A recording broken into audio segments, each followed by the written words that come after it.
शाम को जब नेहा ऑफिस से घर लौटी तो उसकी बुआ सास आई हुई थी। उसने अपना सामान रख अपनी सास बुआ के पैर छूकर उनका हाल चाल पूछा। फिर वो कपड़े बदलने अंदर चली गई।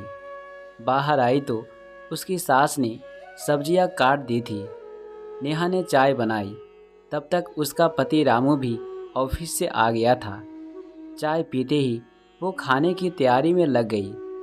रसोई में सुरभि रोटियां बना रही थी तो रामू टेबल पर खाना लगाने लगा। यह देख उसकी बुआ बोली, रामू तू बैठ जा, बहू कर लेगी। अरे नहीं बुआ जी, यह तो मेरे रोज का काम है। खाना लग ही गया है, वो भी आ ही रही है, फिर मिलकर खाते हैं सब साथ। उसकी बात सुन बुआ का मुंह बन गया। खाने के बाद रामू ने नेहा के साथ मिलकर सारे बर्तन किचन में रख दिए और फिर वो माँ और बुआ के साथ बैठकर बातें करने लगा। अगले दिन संडे था। बुआ और नेहा की सास सुबह जल्दी उठ गए। नहाने धोने के बाद बुआ सास ने पूछा, बहू नहीं उठी अभी तक? यह सुनकर नेहा की सास बोली, नहीं जीजी, आज संडे है ना, तो थोड़ी देर से उठेगी। यह क्या बात हुई भला? घर की बहू बेटियों को तो जल्दी उठना चाहिए ना। अरे जीजी, और दिन तो बहू 5 बजे उठ जाती है और रात तक लगी ही रहती है। आराम कहाँ बेचारी के हिस्से में है। आज तो नींद पूरी कर ले, कह वो चाय बनाने चली गई। नेहा उठकर जब बाहर आई तो उन दोनों को चाय पीता देखकर बोली, अरे मम्मी जी, आपने मुझे उठाया क्यों नहीं? मैं बना देती चाय। कोई बात नहीं बहू, तू और काम कर ले। काम वाली का भी फ़ोन आया था, वो आज नहीं आएंगी। कोई बात नहीं मम्मी, कर लेंगे हम मिल बांट कर। बहू मेरे लिए तो खाना नहा धोकर ही बनाना। हाँ बुआ जी, मैं सफाई कर नहा धोकर ही आपके लिए खाना बनाऊंगी। तब तक रामू बाहर आ गया था। नेहा ने जब उसे काम वाली के बारे में बताया तो वह बोला, अच्छा ऐसा करो, तुम झाड़ू लगाओ, मैं पोछा लगा देता हूँ, काम जल्दी हो जाएगा।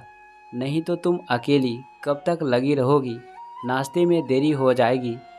अरे रामू, तू झाड़ू लगाएगा? यह तो औरतों का काम है। बुआ जी हंसते हुए बोली, बुआ जी, इसमें आदमी और औरत कहाँ से आ गए? काम तो काम ही है ना।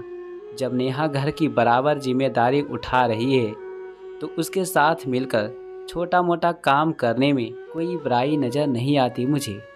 छुट्टी मेरी ही नहीं, उसके लिए भी तो है ना। भाई आजकल के लड़कों की बात तो मुझे समझ नहीं आती। अपनी औरतों से नौकरी करवाते हैं और फिर खुद घर का काम करते हैं, कह बुआ जी मुंह बनाते हुए अंदर चली गई। नाश्ते के बाद नेहा ने कपड़े धोए तो रामू ने कपड़े सुखा दिए। दोपहर तक सब काम हो गए। खाना खाने के बाद जब दोनों ननद भाभी अपने कमरे में आराम करने गई थी तो नेहा की बुआ अपनी भाभी से बोली, कुंदन, यह क्या तूने अपने घर में अंधेर गंदी मचा रखी है? क्या है जीजी, आप ऐसे क्यों कह रही हो? अब तू ऐसे अनजान बनने की तो कोशिश मत कर। तुझे दिखता नहीं बहू कैसे हमारे रामू को अपनी इशारों पर नचा रही है? अरे नहीं जीजी, मेरी बहू तो बहुत सीधी है। घर बाहर की सारी जिम्मेदारी उसने अपने ऊपर उठा रखी है। रामू महीने में 10-12 दिन के लिए टूर पर बाहर रहता है तो यही तो संभालती है सब। मुझे तो काम को हाथ भी नहीं लगाने देती। वह तो मैं अपनी मर्जी से थोड़ा बहुत कर लेती हूँ, तो इसमें कौन सी नई बात है? कुंदन भूल गई, हम लोग भी तो खेती बाड़ी करते थे, चूल्हे पर रोटी बनाते थे। अब तो बहुत सारी सुविधाएं भी हो गई है। पहले तो सारा काम हाथ से ही करना होता था। सुबह से काम तक कोल के बैल की तरह लगे रहते थे। फिर भी हमने तो कभी ना करवाए अपने आदमियों से घर के काम। एक बात सच सच बताओ जीजी, क्या आपके मन में उस समय कभी ना आता था कि घर में थोड़ी बहुत कोई मदद कर दे? मदद की तो छोड़ो, कोई इतना ही कह दे कि बहू कितना काम करती है, गर्मियों में गज गज भर घूंघट में रोटियां बनाकर खुश होती थी क्या आप? क्या हर समय सास ससुर की टोका टाकी पसंद आती थी? पति पत्नी चाह कर भी एक दूसरे से मन की बात नहीं कर पाते थे।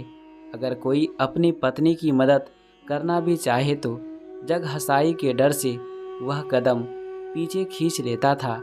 हमें तो खुश होना चाहिए जीजी कि आजकल के बच्चों इतना समझदार है, एक दूसरे के सुख दुख को समझते हैं, दुनिया की परवाह किए बिना एक दूसरे के साथ मिलकर जिम्मेदारी को निभाते हैं। मुझे तो इसमें कुछ गलत नहीं लगता।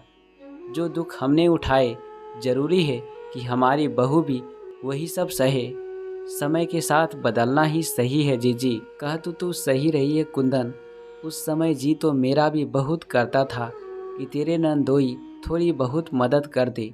चूल्हे पर रोटी कहाँ बनती थी मुझसे। शादी इतनी जल्दी हो गई थी, कितनी बार हाथ जले मेरे, पर सांस को कहाँ तरस आता था। हाड़ तोड़ मेहनत करने के बाद कभी बड़ाई न मिली, सुख की कभी तो रोटी न खाई, और आज मैं वही भूल करने जा रही थी। तेरी बातों ने मेरी आंखों पर बंधी पट्टी को खोल दी। घर गृहस्थी की गाड़ी तभी ठीक से चलती है जब पति पत्नी जिम्मेदारियों को मिलकर पूरा करे। एक के कंधे पर ही सारा भार डालने से तो घर डगमगा ही जाते हैं। कहते हुए बुआ जी की आंखें नम हो गई। दोस्तों, अगर आपको कहानी अच्छा लगा हो तो लाइक कर दिया कीजिए, और अगर नहीं अच्छा लगा हो तो कमेंट करके बताइए क्या अच्छा नहीं लगा आपको। हम उसे सुधारने की पूरी कोशिश करूँगा। यहाँ तक बने रहने के लिए दिल से शुक्रिया। Thanks for watching. चलिए मिलते हैं अगली कहानी में।